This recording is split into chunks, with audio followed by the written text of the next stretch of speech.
నువ్వు నాకు మెసేజ్ చేసి థ్రెటనింగ్ ఇస్తా ఉన్నావు. ఉసురు కొట్టుకుంటా నువ్వు బాగా గుర్తుపెట్టుకో. అందరూ రెచ్చగొట్టావు కదా వైసీపీ వాళ్ళు, నీ గురించే నువ్వు చెప్పినందుకే రెచ్చిపోయిన వాళ్ళు. ఉసురు కొట్టుకొని ఏం జరుగుతుందో చూడు. నా శాపం మళ్ళీ తాగితే కదా మళ్ళీ కథ వేరే ఉండొచ్చు నీకు. నువ్వు రెచ్చగొడుతున్నావు, నేను కాదు. జనాలు రెచ్చగొట్టేది అన్నీ మీకు ఏదో దొరికింది కదా అని చెప్పి ఛాన్స్ యాంకర్ అంట ఇదంట దొరికింది లేదని చెప్పి ఏదో చెప్పడం కాదు. అంత క్లారిటీగా తెలుసుకో మాట్లాడు. క్లారిటీగా తెలుసుకొని మాట్లాడు. నేనే తెలుసుకోవాలి మరి నీ గురించి. కరోనా టైంలో ఎవరు ముఖ్యమంత్రో తెలుసు నీకు. నువ్వు పవన్ కళ్యాణ్ గురించి మాట్లాడతావు, రాజకీయాల్లోకి నిన్ను ఎంట్రీ లాగుతున్నారంటావు.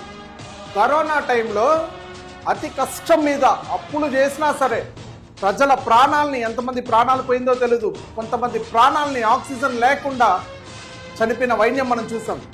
హాస్పిటల్స్లో ఆక్సిజన్ ఏర్పాటు చేసి వైఎస్ జగన్మోహన్ రెడ్డి కాపాడినారు. అప్పుడు నువ్వేం చెప్తావు? పవన్ కళ్యాణ్ డబ్బులు ఇచ్చి కాపాడినారు.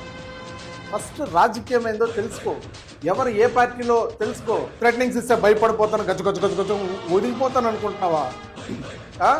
ప్రసక్తే లేదు. ఇట్లాంటివి ఎన్నో చూసిన. నా ఊరిని దాటినే ఇక్కడికి వచ్చిన, జిల్లాలు దాటి రాష్ట్రాలు దాటి నేను ఇక్కడ ఉన్నా. అర్థమైందా? నాలాంటి భయపెట్టడం అసాధ్యం.